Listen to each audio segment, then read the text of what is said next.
شهر رمضان الذي أنزل فيه القرآن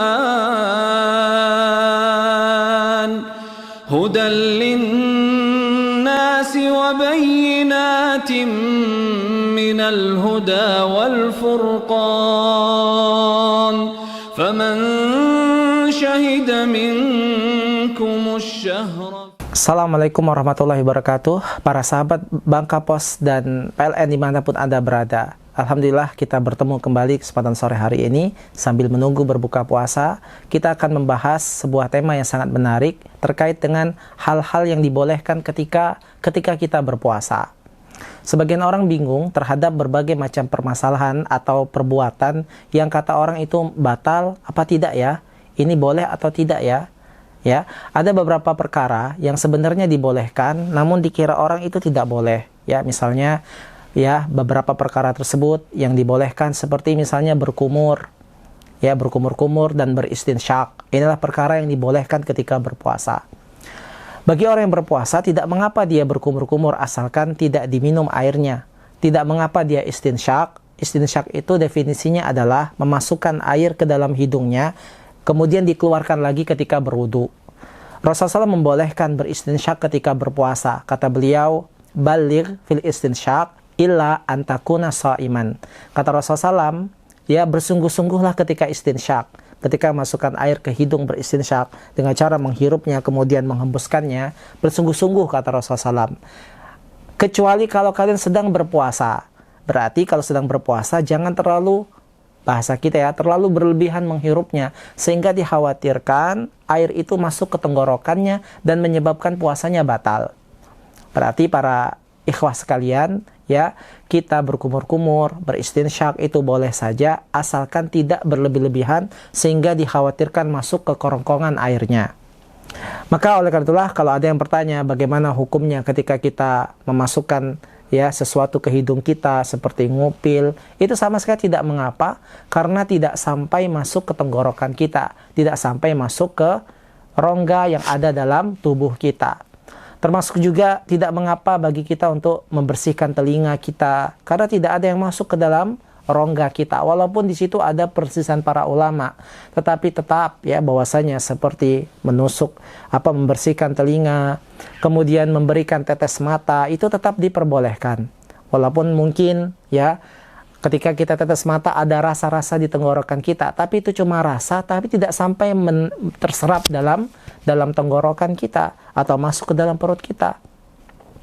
Termasuk juga kita dibolehkan untuk memakai celak. Ya, dibolehkan juga untuk memakai inai atau pacar seperti pacar untuk mewarnai kuku, tapi dia adalah bukan kutek, tapi dia adalah pacar, ya sejenis inai yang dia bisa terserap air wudhu. Itu semua diperbolehkan dan tidak memadaratkan puasanya.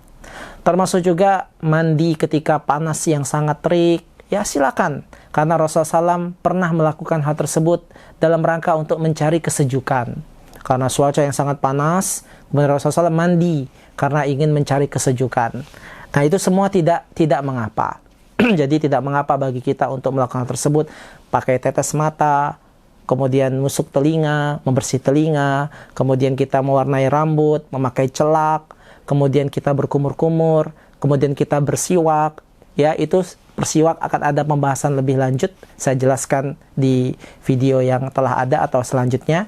Ya bahwasanya ya seperti yang lainnya, misalnya selain dia bersiwak seperti sikat gigi ya, kemudian kita diperbolehkan juga untuk berbekam, walaupun di situ ada khilaf para ulama dan akan dijelaskan lebih lanjut masalah berbekam ya, bagaimana perbedaan pendapat masalah bekam ini boleh atau tidak. Kemudian kita juga diperbolehkan untuk suntik ya. Suntik, karena suntik itu tidaklah sampai masuk ke dalam rongga, dia hanya di permukaan kulit. Maka kalau ada yang bertanya, bolehkah kita suntik vaksin ketika kita berpuasa? Maka jawabannya boleh, karena dia tidak masuk ke dalam rongga perut kita, tidak masuk ke dalam rongga tubuh kita, dia hanya di permukaan kulit saja. Begitu juga bagi orang yang terkena diabetes, mereka harus suntik insulin, maka tidak mengapa, tidak membatalkan puasanya.